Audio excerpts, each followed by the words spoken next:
Hey guys, it's Russell back, and on today's video, as part of our Bring That Mercedes Back from the Dead series, we're going to be doing rear brakes. Now, as with a lot of these videos that I make, I had not planned on doing anything with brakes for a long time. I've known that there was something just not quite right with them, and yesterday I was driving the car doing some fiddling with the vacuum to work on the transmission shifting issue. And I got back here, pulled it into shop here, and when I walked by the rear of the car, I could feel a lot of heat emanating from the wheels. So I put my hand up to it, couldn't even touch it. I mean, the thing is scalding hot.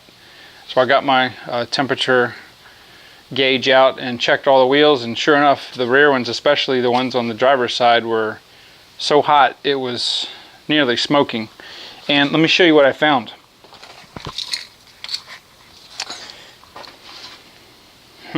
Yeah.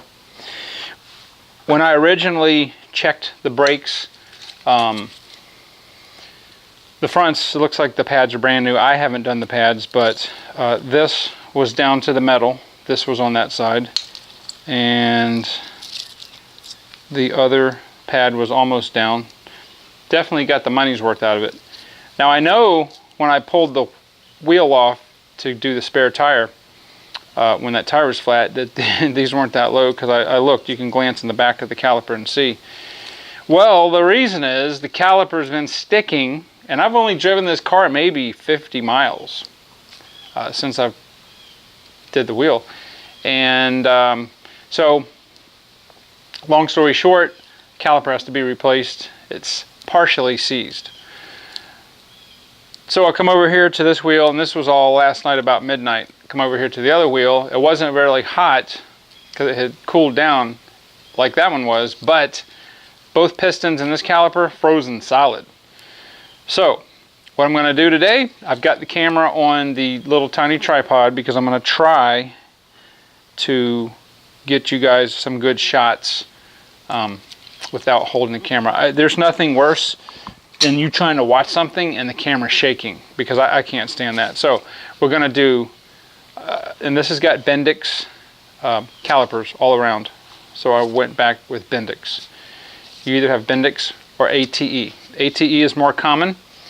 They are interchangeable. However, you need to make sure that if you, let's say you had Bendix on the back and wanted to switch to ATE, you need to have both of these on the rear ATE. So one axle has to be the same. You could have Bendix up front, which I have, ATs on the back. However you want to do it, it doesn't matter. ATs are easier to get. I just couldn't get them. I needed them today. I've got brand new rear pads. I've got Brembo rotors to go in here, because obviously the rotors are trashed. And while I'm doing all that, it's got 30-some-year-old hoses on it, so we're going to be replacing that. Calipers are a mess, and I'm going to show you a little later how to determine if you have Bendix or AT, because it's not always written on the caliper. It wasn't written on these calipers. It is on the front. It actually says Bendix. On the back, it's not, but there's an easy way to tell which one you have. So with that being said, I need to get going because it's hot out here, and because I already have the rear of the car, this side on the passenger side, already up on a jack stand, and everything's ready to go, we're going to do that. So let me get set up here, and I'll be right back and show you what's going on. Okay, so what we're looking at here is I've already removed the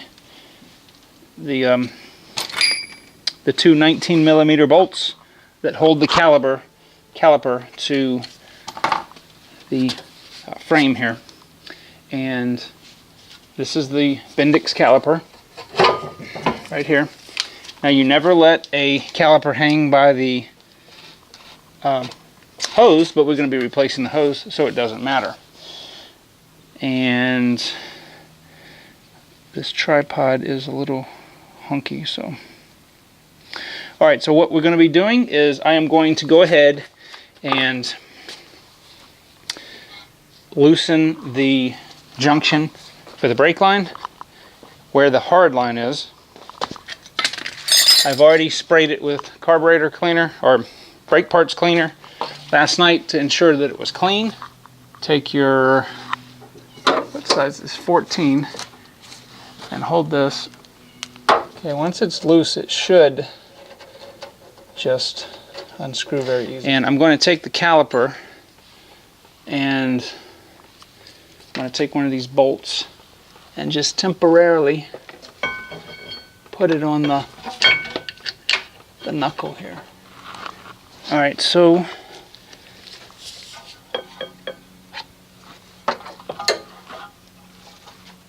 make sure nothing's on there. This goes up in the hole like this, and then you take the hard portion of the line and basically made it into the hose itself. Please tell me in the comments if using this little tripod, at least, is it giving you guys better shots than me trying to hold the camera? Alright. Hopefully that'll be good. Alright, so what we're going to do now is I've got our bag of hardware, and obviously I'm replacing the rotor, so this was just temporary. I'm going to take this off, and since we have a brand spanking new caliper, you can either, if you have a caliper hook, you can do that, use that. I don't, so I'm just going to wedge it right there, and it's not against the pistons or anything, and this brake rotor just slides right off. Now while you're in here, it's good to inspect the parking brake shoes. These still have a lot of life left in them. So I'm going to get the brand new Brembo brake rotor, and I'm going to show you how I prepare that next. I've got to get some clean gloves, and we've got to get our brake parts cleaner.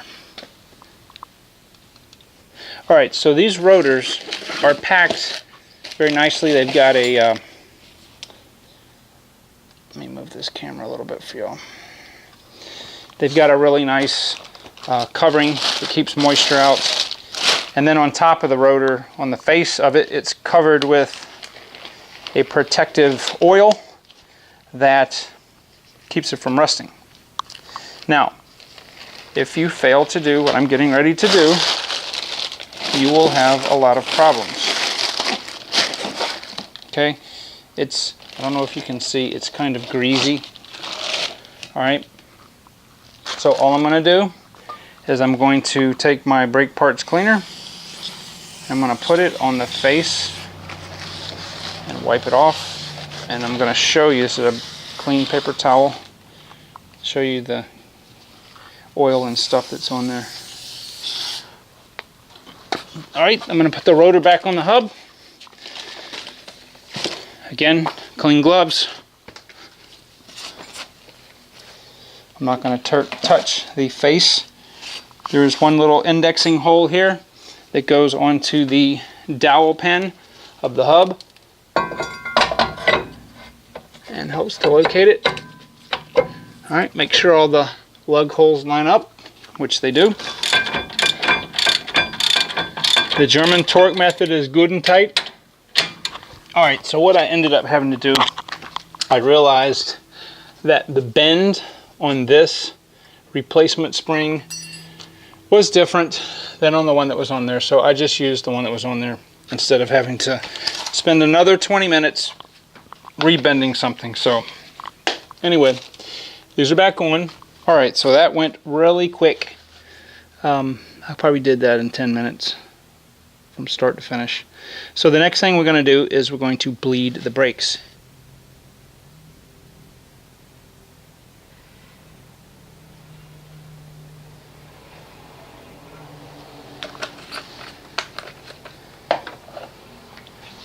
So there's going to be more and more air come out, and it's going to do this for a while.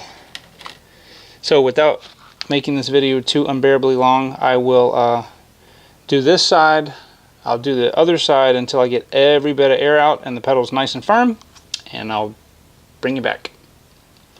Alright, so we have completed our rear brake job. We've got right at 131,689 in the miles. I've put 89 miles on it total since we've started the series, and the brakes are doing very, very well. The only thing that I'm having a little issue is that it's hard to get all the air out. So I ran out of brake fluid, but I will procure some more tomorrow and bleed all 4 wheels again. But yes, the rear doing very, very well. I bedded them in like I told you guys. Probably did 10, 15 quick stops from forward, anywhere from 40 to 60, all the way down to about 10 miles an hour. And it really, really heated the brakes up, transferred that material, broke in the rotors, and then I drove for about 5-6 miles, let them cool off, and then the pedal returned to normal. So with that being said, I'm going to go ahead and sign this video off. If you guys have not subscribed, I would ask that you do so. Hit that subscription button that looks like a little bell right next to the right of that. You'll be notified as soon as I upload video, and I will see you guys on the next video.